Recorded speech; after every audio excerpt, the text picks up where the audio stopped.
Well, we are live again, Trina, on this wonderful, what is this, Monday? We're always live on Monday at this time, Yes. regardless of it's morning, afternoon, or evening, or whomever it is who's watching is watching this at this time. And you have a very special episode this week, the prequel to Hope for the Flowers, plus a continuing series about the chrysalids and so forth. Why don't you go ahead and take it away and have a good show? Whoever happens to be watching today, I want to say that 2 weeks from today at this time, that will be my 93rd birthday. And Scott and I have been trying to think about where we're really going with this. I feel that I've had my initiation to some degree in this whole format, and it's not so awful as I was afraid of. And so we want to think of where we're going from that. And I would like to seriously invite any of you to have input into what you would like me to deal with. You know, I've been dealing with all kinds of things, from the Korean peace action movement to nuclear war, which is behind me. And I just, like last Friday, I gave a whole talk at our New Jersey peace action about my experience with the nuclear thing, because I was around when 1945 happened and a nuclear bomb. And of course, I was around, I was 15 at that time, and I was 11 when Pearl Harbor happened. So I lived through these things. And if we were thinking that it might be a useful series to talk about the 10 decades that I've now experienced, having been born in 1931. So I still have some memories of the latter part of the Depression and the Second World War and all the things that were involved. So that's the question I'm raising to you on the Facebook plan and in the YouTube programs, to reach out to me. And possibly the best way to do it is through my website, hopefortheflowers.com. At the very end of it is supposed to be a proper way to reach me personally. And I will try to pay attention to that. And then within the next 2 weeks, pull ourselves together with Scott and my other team people here and you. And I don't do this for myself. I do this for whoever is interested in watching. And, you know, we haven't promoted it very much. We're getting, I was getting my feet wet. Scott is more proficient in this stuff from years and years of working with video. So today I thought I'd start with really number 2 of what I would think to do in these 2 weeks of preparation. The beginning and the existence of Hope for the Flowers. Now, this is in the 60s. And the context of it is that I was at Ohio State University in 1951 and 52, when the U.S. was at the top of its powers after our helping in the war in Europe and involvement with Europe and building the Marshall Plan, which helped build up Germany again, and then with Japan. And at Japan, 1945, the war ended, and I was just starting high school that year. So I was in high school at a very important time, which I'll tell you more about possibly next week, about the prelude to deciding to go to Grailville, which is the community I worked with. And that's relevant to say a little bit about today, because I was back at Ohio State, if you can imagine, 13 years afterwards, in 1951, everything was fine. We had fancy cars. The U.S. was at the top of its game, honored throughout the world for its help in World War II. But by the 1960s, I went back to Ohio State, and marijuana was all over the place. The civil rights movement had begun. Martin Luther King was around, and I didn't hear him speak personally, but we certainly knew what he was going about. Phil Oakes was an Ohio State graduate and came back and sang his "Take off your old coat and roll up your sleeves. Life is a hard word to travel, I believe." So he was one of the folk singers of that time. So I was plunged into all of this, and also taking existential philosophy and taking my first and second year courses. Because the first time I was there, I was taking my artistic courses because I was already an older student in 19 and I was 19 and 20 when I went back. And so I was able to take my ceramic courses and my sculpture courses and design courses. But this time in my middle 30s and in the middle of the 60s, I go back and I can take the history and development of science and psychology and existential philosophy. And I was this eager beaver 30-some-year-old with these jaded 18-year-olds. It was very interesting in the classes because I was the most interested person there because I had all that wonderful time of wanting to come back to college. So at that time, I decided I needed to go someplace in service. I had spent all those many years before that developing our production program, which you've seen some of before. So this is the middle of the 60s. This is now 1966. So I volunteered to go someplace east. And this is an interesting story about how benevolent Catholic hierarchy can really work, especially if you have people who care about the development of the human that they're talking to and the needs that they happen to know because they have a bigger perspective and they know the needs of the world because they just hear about them.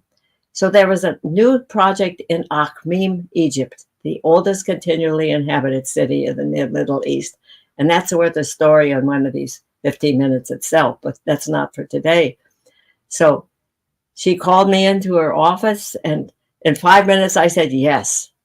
So I went back to Ohio State in 1966. And one of the important things I did then was this big Abraham and Isaac 6.5-foot statue, which Scott feels like bringing up. He could show later, a little bit later or now. But it's not important, not so relevant to this. So in 1965, we are in the middle as Catholics of a life-changing, church-changing Second Vatican II. Pope John the 23rd, this wonderful, roly-poly, happy fellow Pope, said the church is sort of stuck in stuff. We have to open the windows and let the spirit and the fresh air in. So he called the Second Vatican Council, which means that all these cardinals and bishops met every year for about 4 or 5 years. And things changed. That's when the Mass came into English and all kinds of new developments happened in the church. Well, everything Catholic was, nuns and priests were leaving their commitments and all kinds of things were happening. And so I wrote this book called The Theology of Hope for my movement, for the Grail movement, which was very Catholic at that time, a very beautiful Catholic, which I'll talk about some other time. But so I wrote that book, and that's when I came back. I went over then to Egypt, and I sent this book over. Here's the original copy, kind of all beat up. And it starts out with, this is about hope. It is about other things too, but hope. And it starts out with the story of Abraham, and it very much deals with the vision of Teilhard de Chardin, who I suggest you look up sometime if you're interested. He wrote The Human Phenomena, and he also wrote the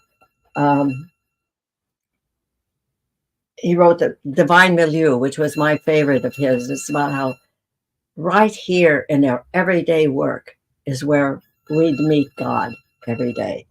And so his vision was there's a vertical and then there's a horizontal. And I think you can see the lettering precludes hope of the flowers. And we believe that all was to come from God. So here's a kind of thing. Simple. It's a simple book. And then it joins, sorry for the phone ringing. I didn't take it off in the other room. So just have to ignore it if you can. I am trying to ignore it because we're live right now. And so then we have Then we have the horizontal. He had a great belief in the evolution of humankind and the growth. He would have loved the internet. He'd have loved this possibility of reaching across the world like that. And that we would move toward the omega point. And if the Catholic Church has no problem with evolution, it's because of this man, really. He was a Jesuit paleontologist who worked in China and worked in South Africa and just was thrilled with the evolution of things. And I just loved him, loved his work. And I actually went to the only real memorial pilgrimage I ever made was 55 years after he died. We had a big celebration at the United Nations about him and went up to his grave, his gravestone, which was 200 white gravestones. And so he was very important for me with the evolution of this book. So I sent this off to our International Grail meeting. So in the meantime, Trina finishes Ohio State and graduates in summer of '66 and goes off to Egypt right away after graduation and works there until she was going to stay another couple of years. But then the 6-Day War came and I was evacuated in the middle because I was the only American in the middle of Egypt. I was in Akhmim, the 400, they say the longest continually an occupied city in the Middle East. It was AKHMIM is the name of it. So we started a girls' co-op. This is still going 5 generations later. That's pretty neat. And no foreigners are there. It's handled by the girls themselves. So I was then evacuated and ended up in Paris during 1968 and was there during the assassination of Martin Luther King and Robert Kennedy, and then was brought back by the international YWCA to be the Catholic representative because there were so many Catholics who came for this international art thing that the international YWCA was sponsoring. So I was on that for 3 months. And then I went back to Grailville and to my home, to my mother in Cleveland. And Grailville is near Cincinnati. And by this time, they had adjusted everything. There wasn't any place like in the art shop for me anymore. At the same time, I went to an exhibit where we sold some of the art and some of our old sculptures that I'd sold before. And somebody from Paulus Press came up to the booth. And since I found this in a closet in Paris, and so nobody else was especially interested in it. So I started carrying this around with me. I had no idea what was going to happen. But he said, I'll take it overnight. And then when you come back to New York, come and see us. Well, I did. And they gave me a contract. Totally unexpected in my life, which has changed a lot of things. That's how Hope for the Flowers eventually came to be. But it took 8 more months of working on the original manuscript, adapting it to my experience in Egypt, where I worked with girls, some of these girls, beautiful spirit of girls, these poor girls who didn't go to school, even though education was free in socialist Nasser, Egypt. They didn't have the money for the books and everything. And the boys were always favored in this culture. So they would come to our center there in the middle of Akhmim, 50,000 people. So it was no little village. Come and with their embroidery and their threads and things that we measured out and gave to them. And one of the girls kept the books and they got paid once a year on their Christmas, which is January 7th. And after we'd had our exhibit in Cairo, and people from the embassy and people bought all their things. It was very successful, considered indigenous, authentic art, sort of the best that was happening in Egypt right then. So it was a very successful and still is going, but not successful like it was back then. It's still happening, but you need other people to help market and do some of that kind of work. So I was there and brought back by the YWCA in 1969, signed the contract for Hope for the Flowers. And finally it was finished, and I spent a year doing the color separations of all the delicate little things. This is all by hand, and they we published. We sent it to the publisher in January of 2020, 1972. And then as soon as it was published in July of 1972, I went off to Egypt again for the second time around. So that's how we got started with Hope for the Flowers. So since then, it's been a major feature of my life. And you see behind me, I usually clean it off for these videos. So I move over a little bit, well, to move the other way. You'll see the piles of books. I'm organizing the books, or I'm autographing the books, or something like that we're putting together. So Hope for the Flowers then came that way, and when the award of the Christophers is the most inspiring book of 1972, and there we went, and that just started. Loads of movie offers and theater offers and other sorts of things kept happening. But it turns out each time people wanted it, whether it was Hanna-Barbera or somebody else, the head of the Grand Ole Opry, they wanted to just take all the rights and do whatever they wanted with it. And I felt I had a responsibility to carry it through during all this time. So for 50 years, I've been the shepherd of Hope for the Flowers, and it's been my main occupation. And I've done other things in the same time. I've been a peace and environmental activist, and just last week spoke to the Peace Action Group here in my town of Montclair, New Jersey. So that's kind of an outline, which I thought could be of possible interest to you as we think about where we go from here and what we can do. Each of these things would have a further details that could be very fascinating. Like my first experience at Ohio State in the middle of the 60s there, when I came back, I never smoked. I certainly never smoked marijuana. So I remember me sitting with some friends, and we were in a big circle, and a joint was passed around, and I took it and I put it to my mouth, and I thought, this doesn't make any sense. I don't even smoke. So I said that. And once I told them that, I never lost any friends. I never lost anything. They just laughed, and we passed the joint further to other people who did smoke. So it's, to be honest about where you stand at these things is usually the best way. People can accept you either way from your choices. So I remember that very distinctly, that moment of decision making and being accepted anyhow. But I also remember that a young man who sort of fell in love with me thought I really should try it. So I said, well, if you come over, I don't want to do it alone.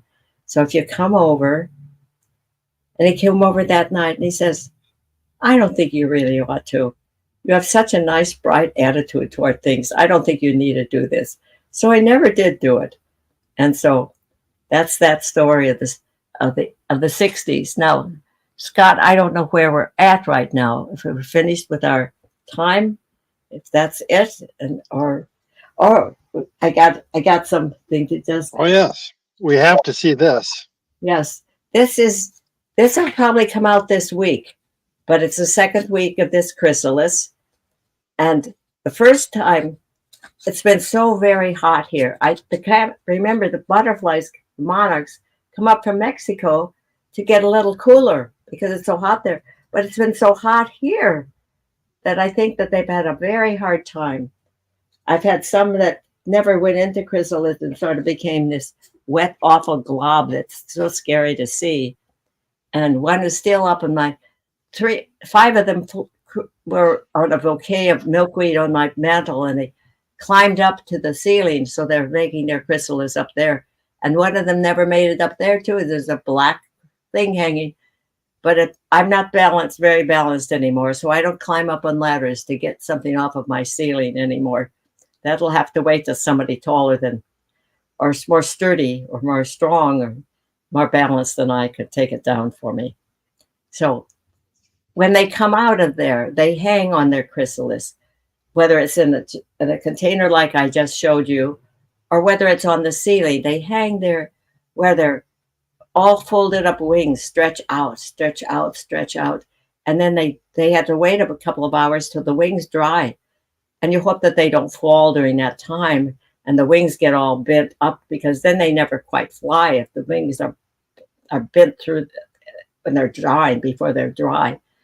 But when they're dry, they fly out and they fly off the ceiling and they go to a window where most of the time, unless they fall behind a couch or something, you can catch them easily in your hands like this and just carry them outside and give them a good wish and that for their future, or hope, or think it's someone else, and let them go like that. So that's what you do with the butterfly emerging. So it's been a terrible year. I've just really raised one so far, and then someone else gave me these other caterpillars I'm raising now, I mean, chrysalises. But I just saw one monarch myself, just one monarch this year. So I raised one caterpillar to chrysalis size to flying butterfly size. And there's been years that I raised 500, and in 1 year I raised over 1,000 from the milkweed in my yard, in my neighbor's yard.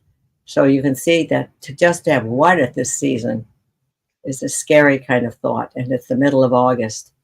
And by the middle of September, they're on their way back, typically, to Mexico. Now, maybe the climate change has changed everything, and all the seasons are delayed, and maybe it'll get a bit cooler here, and we'll have another batch of caterpillars to raise. I don't know. But I know that we've been 90% down from 10 years ago, when I was really in the heart of this.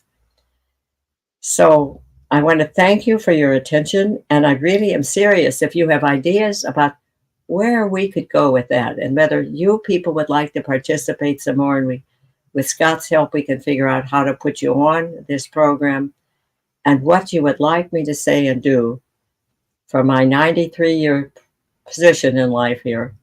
I'd be happy to be cooperative, because I feel we got our feet wet, Scott, and now where we go from there is part of the question. So I want to thank you very much. And Scott, thank you, Scott. It's your usual, it's a comforting thing to have somebody at your side like this, supporting you in an endeavor of this kind. So thank you.